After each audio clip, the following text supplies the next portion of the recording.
नमस्ते भाई लोग। आज हम बात करेंगे एक कॉमनली यूज्ड मेडिसिन के बारे में जिसका नाम है डाइक्लोफेनेक। यह एक ऐसी ड्रग है जो पेन, इन्फ्लेमेशन और स्वेलिंग को कम करने के लिए यूज होती है।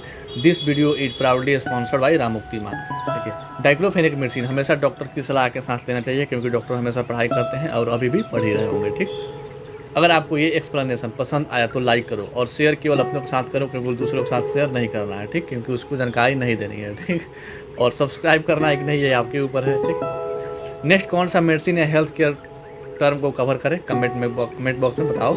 और अगर नहीं भी बताओगे तो वैसे मैं कल में कोई नया टर्म या कोई नया टॉपिक बता ही दूंगा। ठीक, खैर इसका कोई चिंता नहीं करना। तो यहाँ पे देखिए, मेन एक्सप्लेनेशन देखते हैं। सबसे पहले देखिए, जो ड्रग का क्लास है, ये डाइक्लोफेनेक एक NSAIDs है। NSAIDs बोले तो non steroidal anti inflammatory drug होते हैं। ठीक, इसका मैकेनिज्म ऑफ एक्शन देखें, मतलब काम करने की तरीका कैसे काम करता है। देखो, तो ये बॉडी में एक एंजाइम, कॉक्स एंजाइम, जिसको बोला जाता है साइक्लोकॉक्सिनेज, ठीक, साइक्लोऑक्सीजनेज, ठीक, को ब्लॉक कर देता है। जो ये आपका डाइक्लोफेनेक होता है ना, ये हमारे बॉडी के जो एंजाइम होता है ना, उसमें एक कॉक्स एंजाइम होता है, उसको क्या करता है, ब्लॉक कर देता है। ठीक है, इससे प्रोस्टाग्लैंडिन का जो केमिकल होता है वो कम बनने लगता है। जो प्रोस्टाग्लैंडिन होता है केमिकल बनाता है, ठीक, वो कम होने लगता है, जिससे कि पेन और इन्फ्लेमेशन के लिए, जो कि पेन और इन्फ्लेमेशन के लिए रिस्पॉन्सिबल होता है। ठीक, तो समझ के देखिए, ये जो मेन आपका मैकेनिज्म ही समझना है। देखिए, डाइक्लोफेनेक क्या करता है, जो कॉक्स एंजाइम होता है ना, उसको ब्लॉक कर देता है। और जब ब्लॉक कर देता है तो उसको क्या होता है, जो आपका प्रोस्टाग्लैंडिन होता है ना, ये केमिकल नहीं रिलीज होता है। जब रिलीज ही नहीं होगा तो आपको दर्द का, इन्फ्लेमेशन या स्वेलिंग का होगा ही नहीं। ठीक, तो यहाँ पे देखिए कुछ यूजेस देख लेते हैं, जैसे में कि आपका हेडेक हो गया, टूथेक हो गया, मसल्स पेन हो गया, अर्थराइटिस हो गया, ज्वाइंट पेन या स्वेलिंग हो गया, ठीक,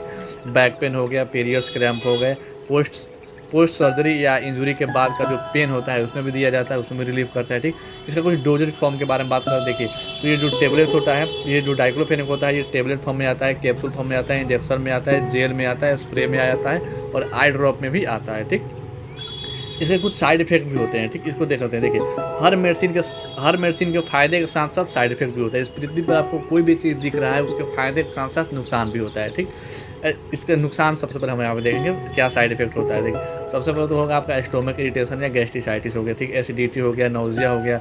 लॉन्ग टर्म यूज करेगा तो किडनी या लिवर पर भी इफेक्ट पड़ सकता है। और हार्ट पेशेंट को केयरफुली यूज करना चाहिए, बोले तो हार्ट पेशेंट को लेना ही नहीं चाहिए। ठीक, इसलिए डाइक्लोफेनेक सिर्फ डॉक्टर की एडवाइस पर ही लेना चाहिए, सेल्फ मेडिकेशन अवॉइड करना चाहिए। लेकिन भारत में ऐसा नहीं है, सब कोई सेल्फ मेडिकेशन लेता है। ठीक, यहाँ पर कुछ हम लोग देख लेते हैं इंटरेस्टिंग फैक्ट। देखिए, डाइक्लोफेनेक को पेन किलर का नाम से जानते हैं लोग, लेकिन ये एक्चुअल में पेन को किल नहीं करता है, बल्कि पेन के मैसेंजर को ही ब्लॉक कर देता है। ठीक, या रोक देता है। मिलते हैं कल एक नया टर्म